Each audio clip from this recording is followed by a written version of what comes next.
আলহামদুলিল্লাহ, আল্লাহ তাআলার অশেষ রহমতে আমাদের আর একটি কাজ শুরু করলাম। এটা হচ্ছে আপনার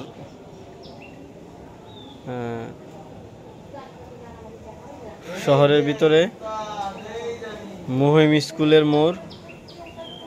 মহিম স্কুলের মোড়ে দেখুন এই যে গ্রিলগুলি দেখতে পাচ্ছেন, এই গ্রিলগুলি রং হবে। আগে চকলেট কালার করা ছিল, এখন হচ্ছে আমরা এটাকে করব। দেখুন দেয়ালের অবস্থাটা দেখায় আপনাদের, যে বাহিরে দেখুন কি অবস্থা।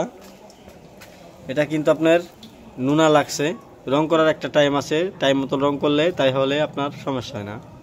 তবে যাই হোক, আমরা এই আস্তর আপনার এটা কিন্তু একদম পড়ে গিয়েছিলাম। আমরা দেখুন এই যে কত ময়লা, এই যে কত ময়লা পড়ছে। আমরা হচ্ছে এখন এই জায়গা ঘষা দিয়ে তারপর হচ্ছে আমরা সিলার মারছি আস্তর। আগে আস্তর মারছি, এখন যদি রং করি তারপর যদি ফুটি করি তাহলে জিনিসটা টিকসই হবে। দেখুন দেয়ালের অবস্থা, এটা হলো বাহিরে, আর ভিতরে আমাদের কাজ চলতেছে। চলুন দেখে আসি।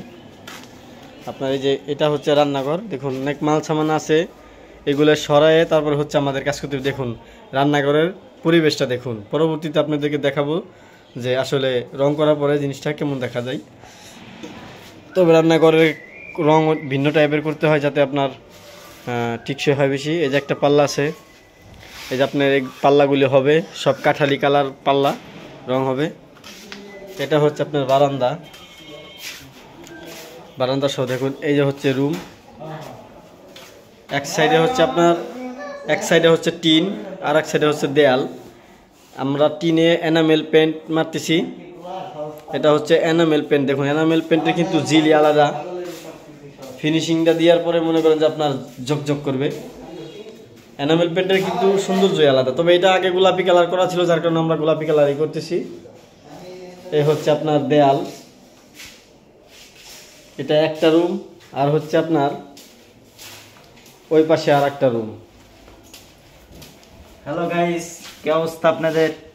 আশা করি লাইক কমেন্ট শেয়ার করবেন। আমার মামা আছে, এখানে সে কাজ করে, কাজ চলতেছে আল্লাহর রহমতে। দেখুন এই যে হচ্ছে আপনার টিনের আগেকার রং। দেখুন ওই যে কিছু জায়গা টিনের রং, দেখুন কিছু জায়গা কিন্তু রং চলটা ধরে উঠে গিয়েছে।